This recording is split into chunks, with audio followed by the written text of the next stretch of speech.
दोस्तों नमस्कार। स्वागत है आपका हमारे इस YouTube मंच पर।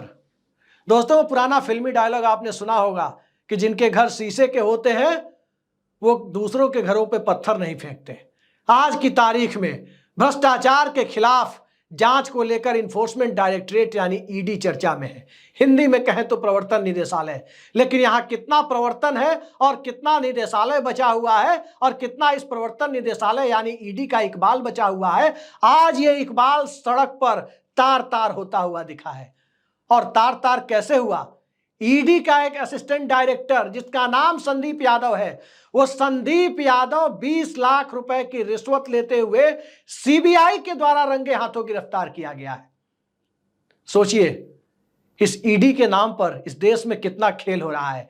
कोई मुख्यमंत्री ईडी की कृपा से, ईडी की नोटिस मिलने के बाद, गिरफ्तार होने के बाद उसे पूर्व मुख्यमंत्री बनना पड़ता है। दिल्ली में अरविंद केजरीवाल ने हेमंत सोरेन का हश्र देखा, वो पूर्व मुख्यमंत्री बनने के लिए तैयार नहीं हुए क्योंकि उन्हें लगता है कि ये ब्लैकमेलिंग की साजिश है, उनके खिलाफ गलत मामला दर्ज कराया गया है। मुझे नहीं पता कि ये मामला गलत है या सही है, लेकिन अरविंद केजरीवाल को ऐसा लगता है, उनकी पार्टी को लगता है, और उन्हें ही नहीं लगता, इस देश में तमाम राजनीतिक दलों की एक फहरिस्त है, खास करके जो विपक्ष में है, कि ईडी के द्वारा उन्हें तंग किया जा रहा है। ईडी भ्रष्टाचार की जांच कर रही है और खासकर विपक्ष के लोगों के भ्रष्टाचार की जांच कर रही है और उन लोगों के खिलाफ भी नोटिस भेजती है जिसको बीजेपी या एनडीए के फोल्ड में लाना होता है। एक तरह से बीजेपी का सदस्यता अभियान भी ईडी चला रही है। मुख्यमंत्री और नेता विपक्ष भी ईडी चुन रही है जो बीजेपी के कोटे से बनते हैं जिस जिस राज्य में। ये सारे खेल ईडी कर रही है। लोगों को भरोसा था, जनता के कम से कम एक वर्ग को यह भरोसा जरूर था, भले ही सबको ना हो, लेकिन एक सेक्शन को यह भरोसा था कि ईडी वाकई भ्रष्टाचार के खिलाफ कार्रवाई कर रही है। लेकिन ईडी का अधिकारी संदीप यादव जो असिस्टेंट डायरेक्टर है, वो व्यक्ति 20 लाख रुपए की रिश्वत लेते रंगे हाथों गिरफ्तार हो जाए नरेंद्र मोदी की सत्ता में, नरेंद्र मोदी की नाक के नीचे दिल्ली में, तो इकबाल तो ईडी का कम हुआ ही।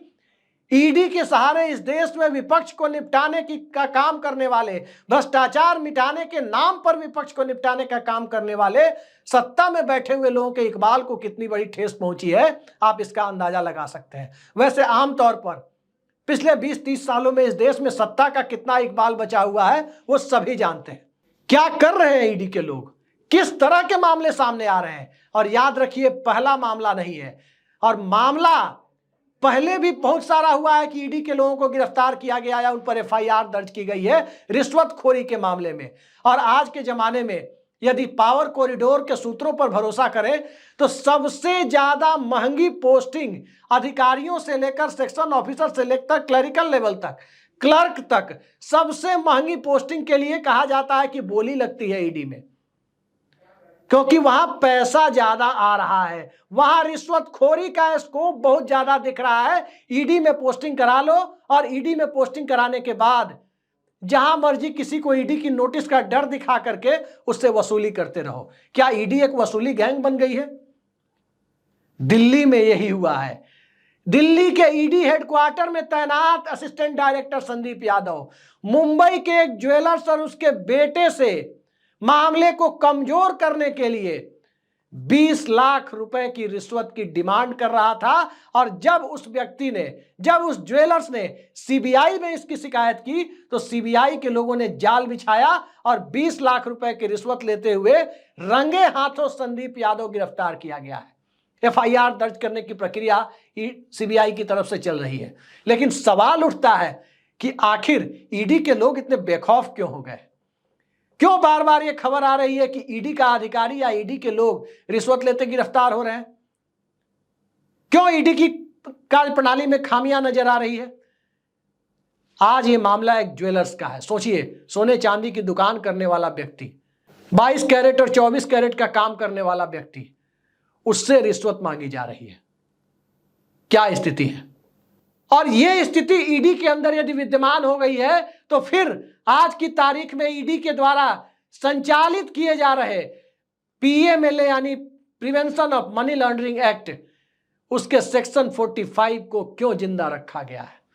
क्यों ईडी के उस सेक्शन को अभी भी अमल में लाया जा रहा है जिसमें बिना दलील बिना सबूत किसी को गिरफ्तार करके अंदर डाल दो।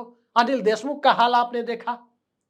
और ये सारा काम वही ईडी कर रही है जिस ईडी के लोग रिश्वत लेते हुए रंगे हाथों पकड़े जा रहे हैं। आखिर संदीप यादव जैसे व्यक्ति गिरफ्तार हो रहे हैं, असिस्टेंट डायरेक्टर लेवल के लोग जब गिरफ्तार हो रहे हैं, अब ईडी किस मुंह से दावा करेगी, किस मुंह से किसी पर छापेमारी करेगी और कहेगी कि वो भ्रष्टाचार मिटाने की कार्रवाई कर रही है। जो खुद भ्रष्ट है वो भ्रष्टाचार क्या मिटाएगा? ये आज की तारीख में सबसे बड़ा सवाल है। पूर्वांचल, पूर्वी उत्तर प्रदेश और बिहार में एक कहावत कही जाती है कि मांस की पोटली का गिद्ध रखवाला, यानी कोई मटन कहीं खरीद के लेकर आए और उसको अचानक कहीं जाना पड़े तो उस मटन की पोटली की, वो मांस की पोटली की रखवाली गिद्ध को करने के लिए दे दो कि भाई देखते रहो मैं आ रहा हूं। यही स्थिति ईडी के ऊपर अब लागू होती है। कितने राजनेताओं को तंग किया गया, ये तमाम एक लंबी फहरिस्त है। और उस फहरिस्त पर आने के पहले आप ईडी के इस मामले को देखने के पहले इस बात को भी समझने की कोशिश कीजिए कि यह मामला दरअसल पहला नहीं है जब ईडी के लोग रिश्वत लेते हुए पकड़े गए। संदीप यादव कोई पहला नहीं है। इसके पहले दिल्ली के शराब घोटाले के मामले में, जिसमें ईडी के द्वारा दिल्ली के मुख्यमंत्री अरविंद केजरीवाल को गिरफ्तार कर जेल में डाला गया, आज भी वो जेल में है, जिसे शराब घोटाला कहा गया।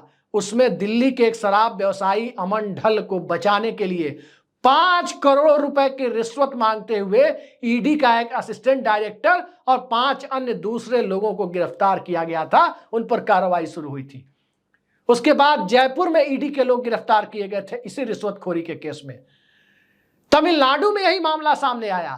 तमिलनाडु से एक अनोखा मामला और सामने आ गया कि 300-400 रुपए कमाने वाले मजदूर के यहां ईडी का नोटिस चला गया।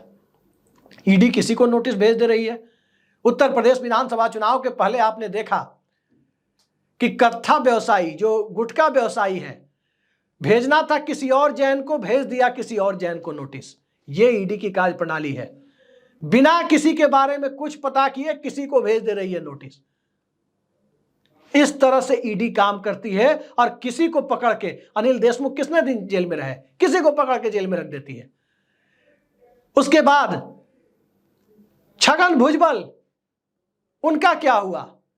ठीक इसी तरह संजय राउत को जेल जाना पड़ा, हेमंत सोरेन को जेल जाना पड़ा, अरविंद केजरीवाल, मनीष सिसोदिया, यहां तक कि जो दिल्ली के प्रशासन का कोई हिस्सा नहीं है बल्कि भारत सरकार की संसद के सदस्य हैं, उस संसद के सदस्य और आम आदमी पार्टी के नेता संजय सिंह को ईडी ने इस बिना पर गिरफ्तार कर लिया कि कथित तौर पर किसी व्यक्ति ने, किसी आरोपी ने अप्रूवर बनने के बाद कहा कि पैसों के लेन देन में संजय सिंह भी शामिल है।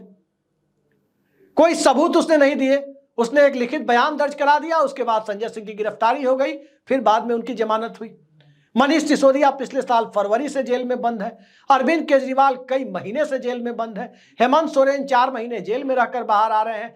तेजस्वी यादव और लालू यादव, उनका पूरा परिवार लैंड फॉर जॉब मामले में ईडी के द्वारा घेरा जा रहा है। आदित्य ठाकरे के दोस्त और शिवसेना यूबीटी के एक नेता के खिलाफ भी ईडी पहुंच गई। एक बार इसी ईडी ने शरद पवार को नोटिस भेज दिया था और शरद पवार ने कहा कि ठीक है मैं आ रहा हूं। उसके बाद ईडी के को तो छोड़ दीजिए, मुंबई के प्रशासन के हाथ पांव ठंडे पड़ गए, नोटिस वापस लेना पड़ा था। यह कार्रवाई ईडी आज के दिन में कर रही है। क्या इस देश में ईडी एक तरह की चरमपंथी संस्था बन गई है? क्या इस देश के अंदर भ्रष्टाचार की जांच के नाम पर सत्ता प्रायोजित तानाशाही को आगे बढ़ाने का खेल ईडी के माध्यम से खेला जा रहा है?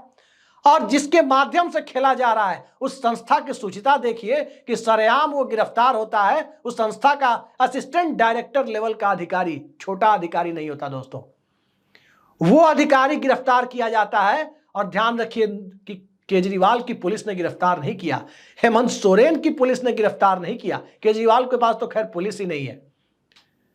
किसी दूसरे विपक्ष शासित राज्य की पुलिस ने गिरफ्तार नहीं किया, बल्कि नरेंद्र मोदी के अधीन काम करने वाली, उनकी सत्ता के अधीन यानी केंद्र सरकार के अधीन काम करने वाली, जिसे संस्था को सुप्रीम कोर्ट ने पिंजड़ाबंद तोता कहा था, जिस जांच एजेंसी को, उस जांच एजेंसी यानी सीबीआई ने यह गिरफ्तारी की है। ढंग से जांच हो जाए तो संदीप यादव कोई अकेला नहीं निकलेगा।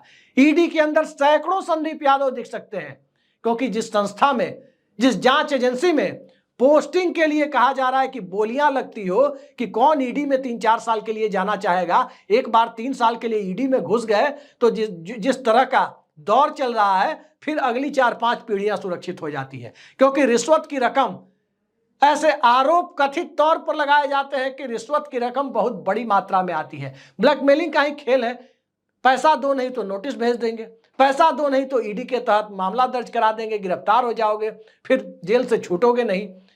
आखिर इस तरह के कानून की परमिशन भारत सरकार ने कैसे दी? पीएमएलए को इतना ड्रैकोनियन किसने बनाया? और इन सब से ऊपर उठकर फंडामेंटल राइट्स का संरक्षक माना जाने वाला सुप्रीम कोर्ट, जिसके मुख्य न्यायाधीश के पद पर जस्टिस चंद्रचूड़, डीवाई चंद्रचूड़ साहब खुद बैठे हैं, जिन्हें इस देश में मानवाधिकार के सबसे बड़े संरक्षक के तौर पर चिन्हित किया जाता है, उनके रहते इस तरह का कानून क्यों है कि जिसके ऊपर आरोप लगाया जाएगा, आरोप लगाने वाला अपने आरोपों को सिद्ध नहीं करेगा, वो सप्लीमेंट्री चार्जशीट दाखिल कर मामले को लटकाता रहेगा, टाइम मांग के उसको जेल में रखता जाएगा। जिसके ऊपर आरोप है वो साबित करे कि निर्दोष है, और जिसको निर्दोष साबित करना है उसको जेल में बंद कर दो। निर्दोष साबित करने के लिए कागजात की जरूरत नहीं होती, निर्दोष साबित करने के लिए संस्था को, जांच एजेंसी को जरूरत होती है कि उसे निर्दोष साबित करे। किसी को दोषी साबित करने के लिए, किसी के ऊपर आरोप को साबित करने के लिए कागजात की जरूरत होती है, डॉक्यूमेंट्स की जरूरत होती है, प्रूफ की जरूरत होती है, गवाही की जरूरत होती है। संपत्ति के मामले और आर्थिक मामले में बिना सबूत के किसी ने कह दिया कि अमुक व्यक्ति को 5 लाख रुपए दिए कि 5 करोड़ रुपए दिए, बस हो गया, दिए। अब वो व्यक्ति साबित करे कि भाई मैंने पैसे नहीं लिए। पैसे नहीं लिए ये कहां से कोई साबित करेगा? पैसे लिए होंगे तो उसके पास दिखाई देंगे, उसके बैंक अकाउंट में, उसके घर में, उसकी प्रॉपर्टी के रूप में। जब पैसे नहीं लिए वो कह रहा है, यही अपने आप में सबसे बड़ा सबूत है। जब जांच एजेंसी सबूत नहीं दे पा रही है और व्यक्ति कह रहा है कि हमने नहीं लिए, आपके पास सबूत हो तो ला के दीजिए। और इस तरह का कानून कि सिर्फ कह देने भर से, किसी अप्रूवर के कह देने भर से कोई व्यक्ति जेल चला जाए, यही पीएमएलए है। और इसी का दुरुपयोग करके ईडी के लोग बेशुमार दौलत यदि इकट्ठा कर रहे हैं तो निश्चित तौर पर इस तरह की जांच एजेंसी के ऊपर लगाम लगाने का काम मानवाधिकारों के संरक्षक, फंडामेंटल राइट्स के संरक्षक सुप्रीम कोर्ट का है। इस तरह के कानून को सीधे सीधे नल एंड वाइड यानी खत्म किया जा सकता है, जो अब तक नहीं किया गया। और इसकी आड़ में संदीप यादव जैसे लोग बेशुमार दौलत इकट्ठा करें रिश्वत के नाम पर, और इस देश को रिश्वतखोरी का स्वर्ग बना दिया जाए। और उस रिश्वतखोरी का स्वर्ग बनाने में ईडी जैसी संस्था अपनी भूमिका का आगे बढ़कर निर्वाह करे, वो रिश्वतखोरी का झंडा लेकर आगे आगे चले, ये अब करीब करीब सबके सामने साबित हो रहा है, क्योंकि रंगे हाथों गिरफ्तार किया गया है। आगे आगे देखते जाइए, सत्ता के इकबाल की तरह ईडी का इकबाल भी क्या इस देश में पूरी तरह खत्म हो चला है? और न्यायपालिका क्या यूं ही इस खत्म होते इकबाल वाली जांच एजेंसी के कहने पर, इसके किसी आरोप पर किसी को गिरफ्तार करती रहेगी? संदीप यादव ने रंगे हाथों जो पैसा लिया है, जो सीबीआई कह रही है कि लिया है, आने वाले वक्त में हो सकता है कि संदीप यादव के भी कोई आका आ जाए ईडी में, उनके शुभचिंतक आ जाएं, उन्हें बचाने के लिए अपनी पूरी ताकत लगा दें। कोई आश्चर्य की बात नहीं होनी चाहिए। इस देश के अंदर ये होता रहा है। हर भ्रष्टाचारी के पीछे कुछ न कुछ लोग खड़े हो जाते हैं। नेताओं का भ्रष्टाचार और विपक्ष के लोगों का भ्रष्टाचार दिखता है। अधिकारियों के भ्रष्टाचार के ऊपर कौन लगाम कसेगा, इस मामले में नरेंद्र मोदी सरकार भी मौन है और मनमोहन सिंह की सरकार भी मौन थी। लेकिन क्या इस मौन को देश की जनता स्वीकार करेगी? देखते जाइए आने वाले वक्त में क्या होता है। क्या वाकई जनता स्वीकार करती है या नहीं करती है? आज के लिए इतना ही। नमस्कार।